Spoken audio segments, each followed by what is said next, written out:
제가 너무 동안이어서 그런지 실례지만 목사님 나이가 어떻게 되세요? 라는 질문을 가끔 받을 때가 있습니다.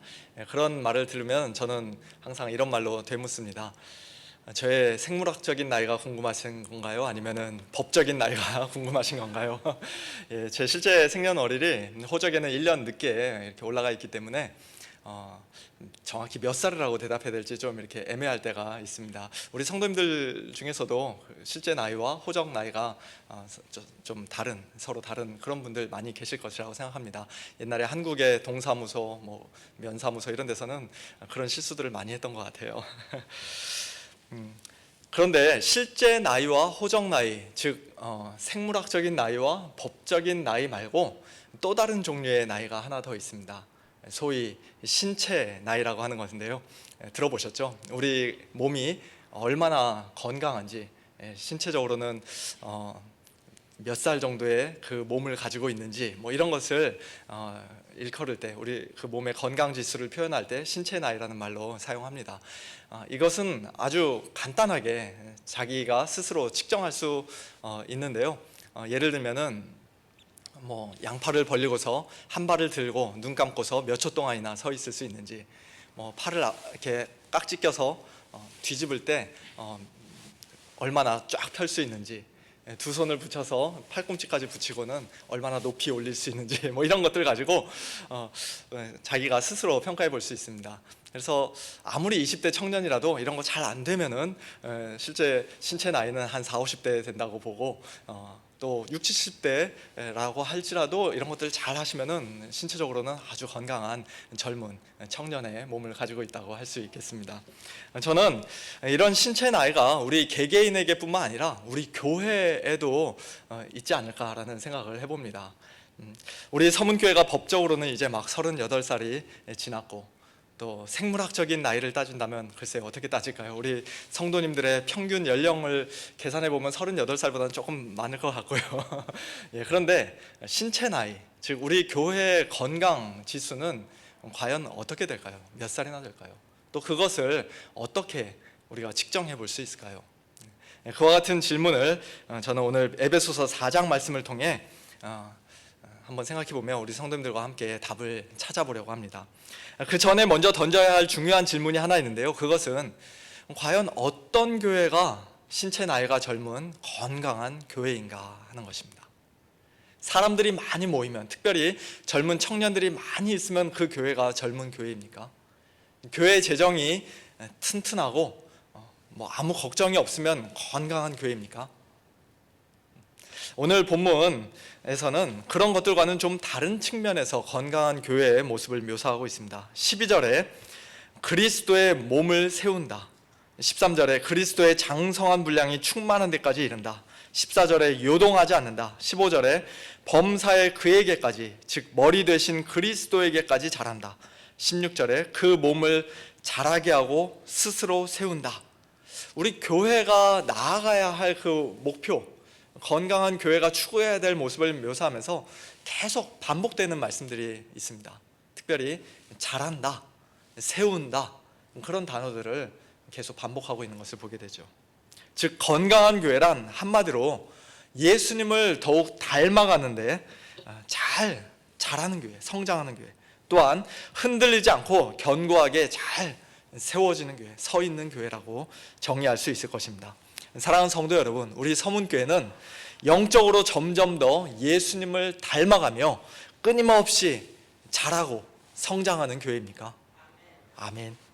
모래 위가 아니라 굳건한 반석 위에 잘 세워진 견고한 교회입니까? 아멘. 만일 그렇다면 우리 교회는 신체 나이가 젊은 건강한 교회라고 할 수 있을 것입니다.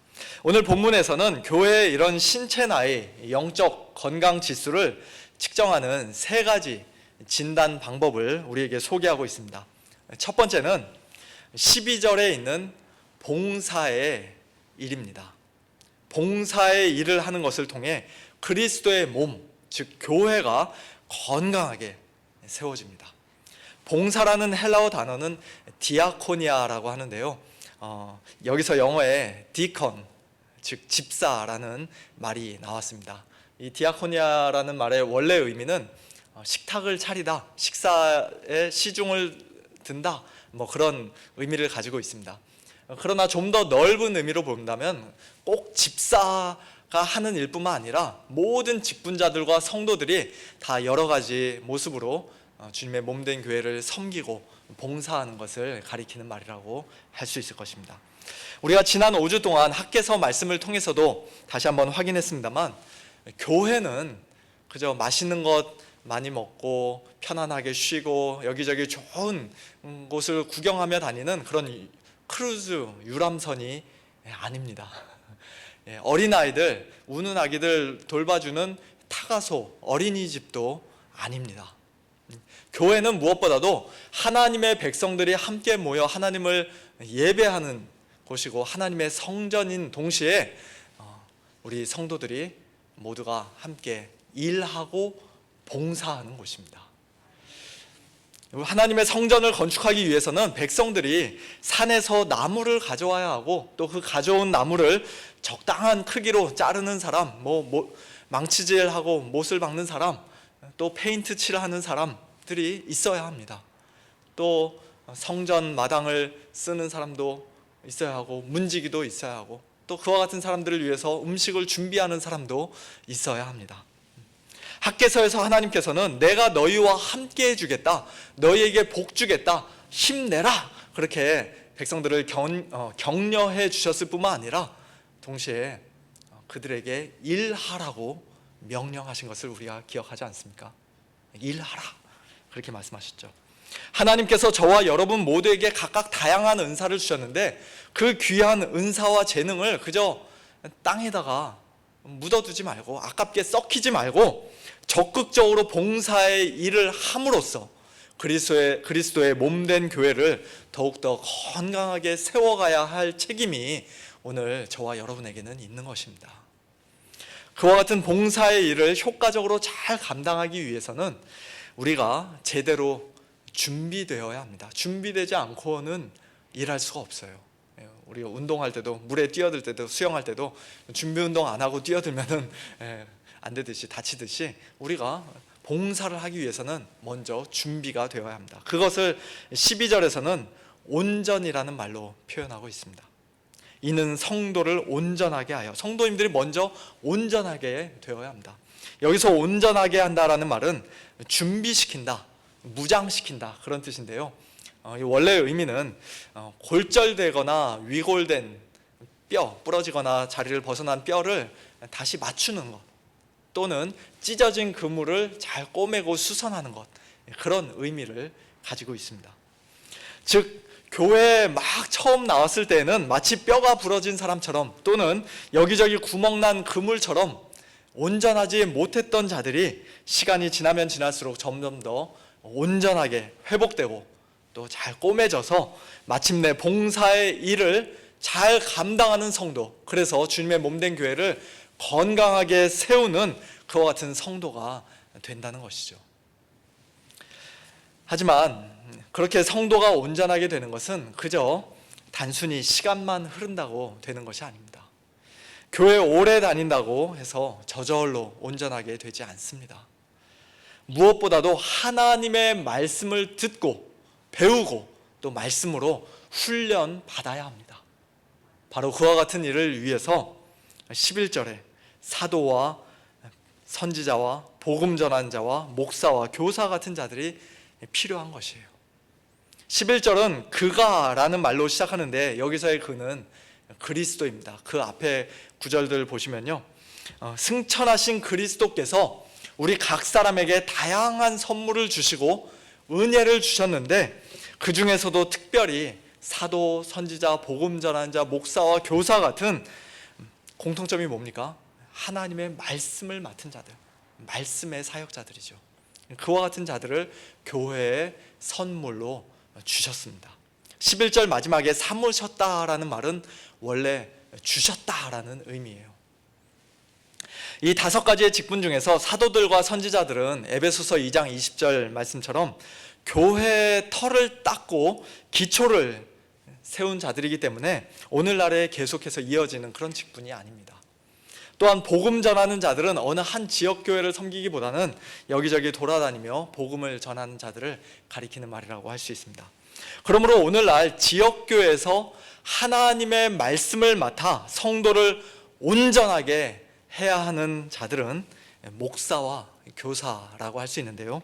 이때 목사와 교사는 각각 따로 분리된 두 가지 서로 다른 직분으로 우리가 볼 수도 있지만 긴밀히 연결된 하나의 직분으로서 교사인 목사 또는 목사인 교사, 그렇게 해석할 수도 있습니다.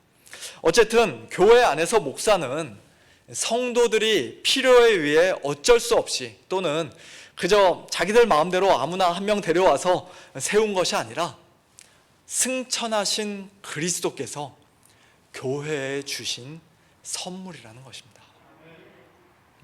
특별히 성도들을 온전하게 세우라고. 무엇으로요? 말씀으로, 하나님의 말씀으로 온전하게 세우라고 주신 선물이에요.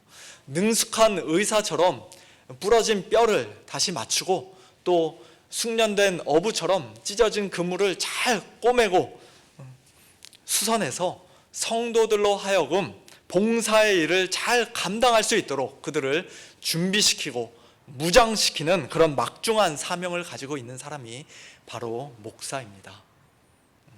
오늘 오후에 드디어 이제 아까 장로님 기도하신 것처럼 유임 예배를 드리게 됩니다.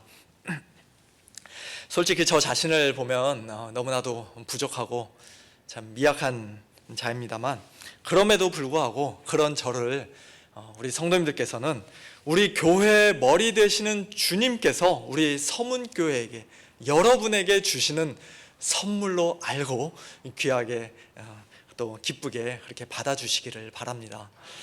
사실 위임식은 굉장히 신중하게 해야 되는 것이죠. 한번 위임하고 나면 중간에 혹시 좀 마음에 안 든다고 해서 이제 어떻게 되돌릴 수가 없습니다.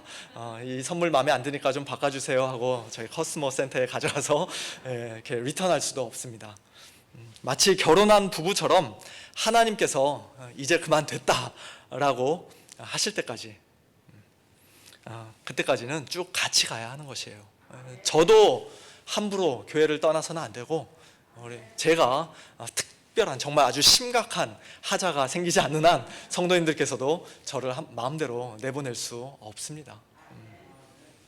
서로가 서로에게 큰 기쁨이 되고 또한 서로를 귀하게 여기는 그런 아름다운 동역이 우리 서문교회 안에서 앞으로 계속해서 이어질 수 있게 되기를 간절히 소원합니다.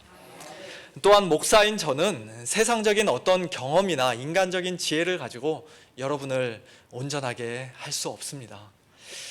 돈을 어떻게 하면 잘 벌 수 있는지, 어떤 음식을 먹어야 몸이 건강해지는지, 또 대통령은 누구를 뽑아야 하는지, 그런 것들은 아마 저보다 여러분이 훨씬 더 잘 알고 계실지도 모르겠습니다. 저는 오직 하나님의 말씀으로만 성도님들을 온전하게 할 수 있습니다. 아니, 어느한 저의 입술을 그저 하나의 도구로 사용하여 말씀하시는 하나님께서, 그리스도께서 여러분을 친히 온전하게 하시고 잘 준비시켜 주시고 무장시켜 주실 줄로 믿습니다. 무엇을 하라고 그렇게 준비시켜 주십니까? 봉사의 일을 하라고. 그래서 주님의 몸된 교회, 우리 서문교회를 더욱더 건강하게 세우라고. 그와 같은 영광스러운 일에 저와 여러분 모두가 다 각자의 위치에서 귀하게 쓰임받을 수 있게 되기를 우리 주님의 이름으로 축원합니다. 두 번째로 교회의 신체 나이, 영적 건강 지수는 13절에서 말씀하시는 하나됨, 하나가 되는 것으로 측정할 수 있습니다. 에베소서 4장 초반부에서 사도 바울은 교회의 하나됨에 대해서 아주 길게 말씀했었는데요, 여기 13절에서는 특별히 우리가 다 하나님의 아들을 믿는 것과 아는 일에 하나가 되어야 한다고 말씀합니다. 우리 모두가 다 하나가 되어야 되는데 어떤 부분에 있어서 하나가 되어야 하는가? 특별히 하나님의 아들 예수 그리스도를 믿는 믿음에 있어서, 그리고 예수님을 인격적으로 아는 그 지식에 있어서 우리가 서로 하나가 되어야 한다라는 것이죠. 즉 우리가 다 예수님을 믿는다고 고백하고 예수님을 사랑한다고 말하지만 거기서 한 걸음 더 나아가 예수님을 과연 어떤 분으로 믿는가? 예수님을 어떤 분으로 알고 있는가? 그 질문에 만일 100이면 100 다 다른 대답을 하고 있다면 그 교회는 별로 건강한 교회라고 할 수 없다는 것입니다. 나는 예수님께서 참 하나님이시요 참 사람인 것을 믿습니다. 나는 예수님께서 우리 죄를 위하여 죽으시고 3일 만에 부활하시고 또 승천하셔서 지금도 살아계셔 우리를 다스리고 인도하시는 것을 믿습니다 라고 김 집사님은 고백을 하는데, 그 옆에 있는 이 집사님은 어떻게 사람이 하나님일 수가 있습니까? 또 죽었다가 어떻게 또 살아날 수가 있습니까? 그냥 그것은 옛날 신화와 같은 이야기고, 예수님도 사실 그냥 우리와 똑같은 평범한 사람으로 살다가 죽은 것이죠. 다만 우리보다 좀 더 사랑이 많았던 그런 사람 아니겠습니까? 만약에 그렇게 말한다면 그 교회는 예수님을 믿는 것과 아는 일에 있어서 아직 하나가 되지 못한 것입니다. 물론 교회 안에서 성도들은 여러 가지 면에서 다양성을 가질 수 있습니다. 나이, 성별, 직업, 경제적인 수준, 성격, 은사, 심지어는 인종, 정치적인 견해, 그런 것들도 다 얼마든지 서로 다르고 다양할 수 있습니다. 또 성경을 해석하는 부분에 있어서도 우리가 어느 정도의 다양성을 허용할 수 있습니다. 그러나 삼위일체와 같이 기독교의 가장 핵심적인 신앙 고백, 특별히 예수님이 어떤 분이시고 우리를 위해 무슨 일을 하셨으며 지금 무슨 일을 하고 계시는가와 같은 그런 중요한 신앙 고백에 있어서는, 즉 하나님의 아들을 믿는 것과 아는 일에 있어서는 교회 모든 성도들이 다 하나가 되기를 힘써야 합니다.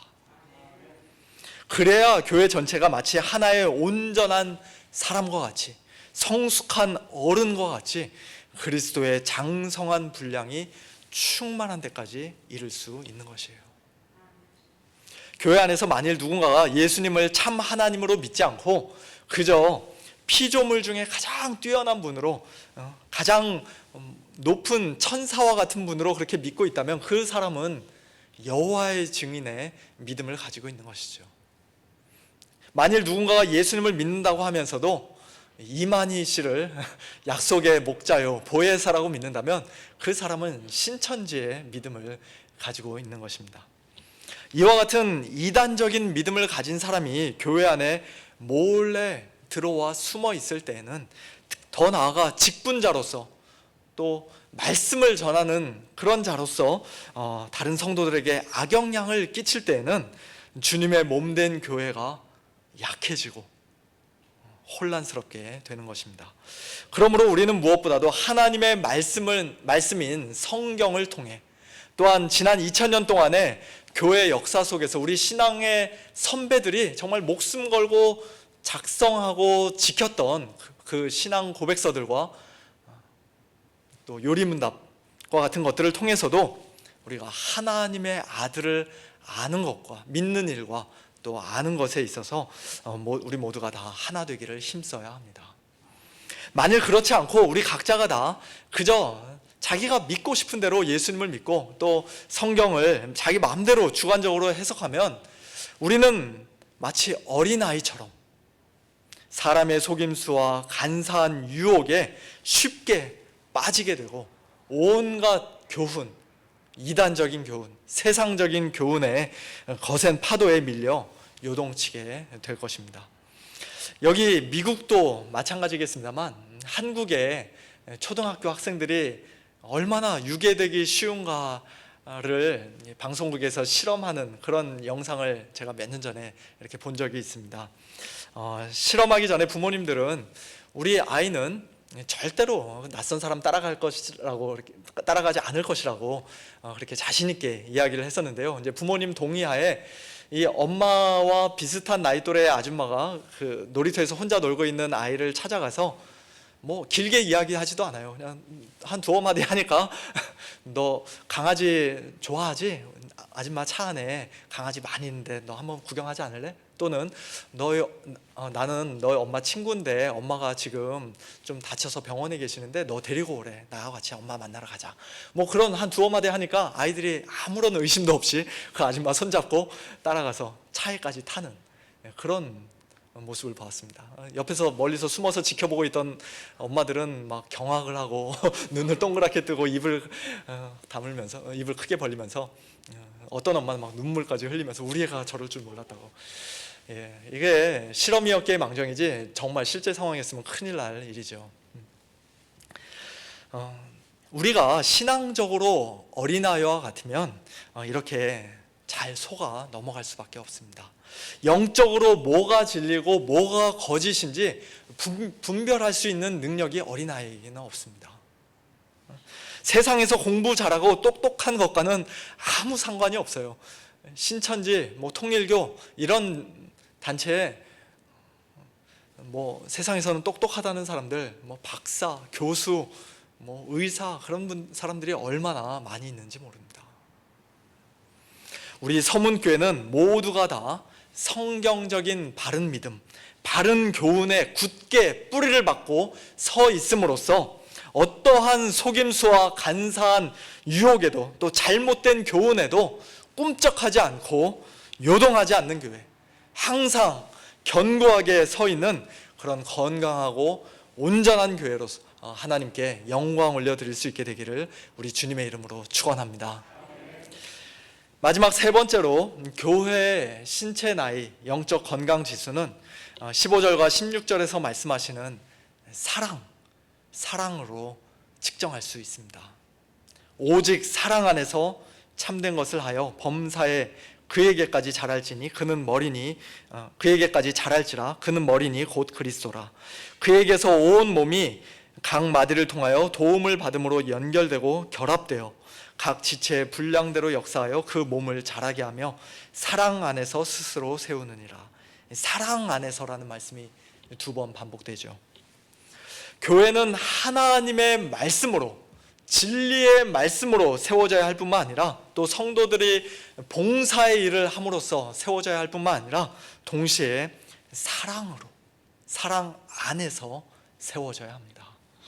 사도 바울이 고린도전서 13장에서 말씀하신 것처럼 사랑이 없으면 아무리 아름다운 말을 하고 천사의 말을 한다 할지라도 그저 울리는 꽹과리에 지나지 않습니다. 예언하는 능력이 있고 모든 비밀과 모든 지식을 알고 산을 옮길 만한 모든 믿음이 있어도 또한 구제 많이 하고 자기 자신을, 자기 몸을 불사르게 내어줄지라도 사랑이 없으면 아무것도 아니고 아무 유익이 없다고 말씀합니다. 교회는 사랑의 공동체입니다. 성도들 간에 사랑이 없는 교회는 아무리 성경 공부 많이 해도 또 아무리 활발하게 사역을 많이 해도 아직은 건강한 교회라고 말할 수 없습니다. 이 사랑은 우리가 주님의 몸된 교회 안에서 서로가 지체라는 사실을 분명히 의식할 때 더욱더 풍성해집니다. 손가락 마디에 관절 하나가 아프면 손 전체가 아프고 온 몸이 다 불편하듯이, 또는 두통이 심하면 머릿속에 그 한 부분만 아픈 것이 아니라 정말 이것 때문에 다른 일 아무 일도 못하고 그냥 꼼짝 못하고 누워 있어야 하는 것처럼, 또는 목이 부으면 물 마시거나 음식 삼키는 데만 불편한 것이 아니라 못 마시고 못 먹으니까 몸 전체에 힘이 다 없어지는 것처럼, 그렇게 우리는 지체로서 서로가 다 연결되어 있습니다. 탈무드에 보면 머리를 2개 가지고 태어난 아기의 이야기가 나옵니다. 어떤 엄마가 아기를 낳았는데 이렇게 몸은 붙어 있고 머리가 2개인 아기, 오늘날 의학 용어로 하면 샴 쌍둥이라고 하는 그런 아기가 태어났습니다. 엄마가 랍비한테 찾아가서 물어봅니다. 이 아기가 한 사람입니까? 아니면 2사람입니까? 우리 성도님들은 어떻게 대답하시겠습니까? 이 아기가 지금 한 사람입니까? 2사람입니까? 몸은 하나인데 머리가 2개 있어요. 랍비가 이렇게 대답합니다. 의학적인 대답은 아닐 수 있습니다만 랍비로서 이렇게 대답을 합니다. 뜨거운 물을 가져다가 아기의 한쪽 머리에 한번 부어 보십시오. 옆에 있는 머리가 함께 고통스러워하고 비명을 지르면 그 아기는 한 사람이고, 뭐 나는 시원하다라고 하면서 웃고 있으면 그 아기는 두 사람입니다. 뜨거운 물을 아기 얼굴에 붓는다는 게 좀 위험해 보입니다만, 그러나 상당히 지혜로운 대답 아닙니까? 저는 우리 교회에도 동일한 영적인 원리가 적용된다고 생각합니다. 우리 교회가 과연 사랑 안에서 함께 세워져 가고 있는 건강한 교회인가?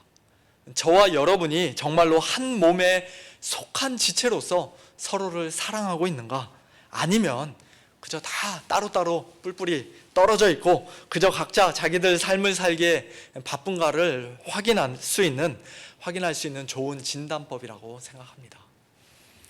우리 교회 안에 지금 육신적으로 연약한 분들이 많이 계십니다.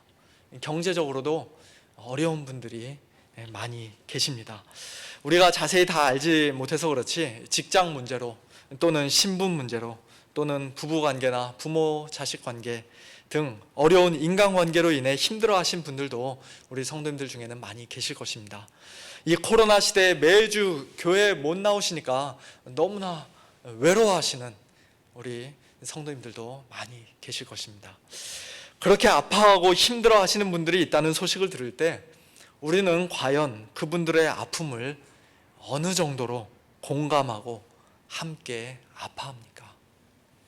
너무 아프다고, 너무 뜨겁다고 옆에서 비명 지르며 엉엉 울고 있는데 혹시 저와 여러분은 내 머리는 괜찮다고, 오히려 시원하다고 그렇게 여유 있게 웃고 있는 것은 아닌지요? 우리 서문교회가 오직 사랑 안에서 참된 것을 하며 말이든지 행동이든지 무엇을 하든지 사랑 안에서 진리를 따라 행하고 또 사랑 안에서 더욱 건강하게 세워지는 그런 교회가 되기를 소원합니다. 로마서 12장 15절 말씀처럼 즐거워하는 자들과 함께 즐거워하고 우는 자들과 함께 우는 그런 성도, 그런 교회가 되기를 소원합니다. 우리는 서로 경쟁자들이 아니에요. 옆에 있는 분들과 우리가 누가 더 잘하나 경쟁하고 있는 것이 아닙니다. 서로에게 무관심이나 미움으로 대해서도 안 됩니다. 주님의 몸 각 마디마디를 이루고 있는 너무나도 귀하고 사랑스러운 지체들임을 우리가 늘 기억하는 가운데 사랑 안에서 함께 자라가며 또 혹시 아파하는 자가 있으면 함께 아파하고 또 넘어져 있는 자 있으면 손 내밀어 일으켜주는 그와 같은 건강한 교회가 되기를 간절히 소원합니다.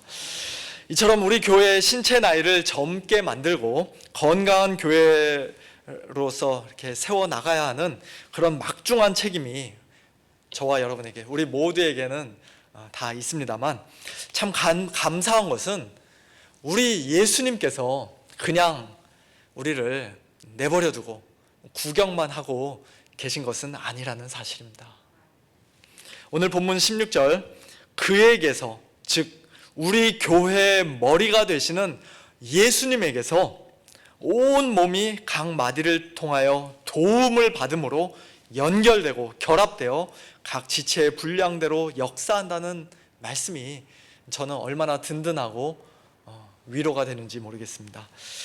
우리가 봉사의 일을 할 수 있는 것도, 예수님을 믿는 믿음과 아는 지식에 있어 모두가 다 하나 되는 것도, 또한 사랑 안에서 참된 것을 하는 것도 다 그 힘과 능력과 도움의 원천은 바로 우리 주 예수 그리스도이십니다. 예수님을 떠나서는 우리가 아무것도 할 수 없습니다. 우리를 지극히 사랑하셔서 십자가에 달려 죽어주셨을 뿐만 아니라 부활 승천하시고 또 지금 이 시간에도 저와 여러분을, 그리고 우리 서문교회를 다스리시고 말씀과 성령으로 다스리시고 지키시고 보호하시고 인도하시는 우리 예수님을 늘 의지하는 가운데 주님의 몸된 교회, 사랑하는 우리 서문교회를 더욱더 건강하게 세워나가는 복된 저와 여러분 모두가 다 될 수 있기를 우리 주님의 이름으로 축원합니다. 함께 기도하겠습니다. 하나님 아버지 감사합니다. 우리 서문교회를 일찍이 이 지역에 세워주시고 지난 38년 동안 한결같은 사랑으로 사랑해 주시고 또 가장 선하게 인도해 주신 하나님의 크신 은혜에 감사합니다. 지금까지 함께 하셨던 것처럼 우리 서문교회와 앞으로도 늘 함께 하시고 또 은혜를 베풀어 주셔서 우리 교회가 그리스도의 장성한 분량에 이르기까지 잘 자라고 성장하는 교회, 말씀 안에서 하나 되고 사랑 안에서 든든히 세워지는 교회, 그래서 하나님을 더욱더 기쁘시게 하며 하나님을 영화롭게 하는 그런 건강한 교회가 되어지도록 주님 축복하여 주시옵소서. 부족한 종이 오늘 위임을 받게 하시니 또한 감사합니다. 하나님께서 우리 서문교회에 보내신 크신 뜻이 있는 줄로 믿사오니 서로에게 기쁨이 되고 힘이 되고 유익이 되는 그런 귀한 만남이 계속해서 이어지도록 아름다운 동역의 관계가 끊어지지 아니하도록 하나님 아버지 은혜를 베풀어 주시옵소서. 감사드리며 우리 교회의 머리가 되시는 우리 주 예수 그리스도의 이름으로 기도하옵나이다. 아멘.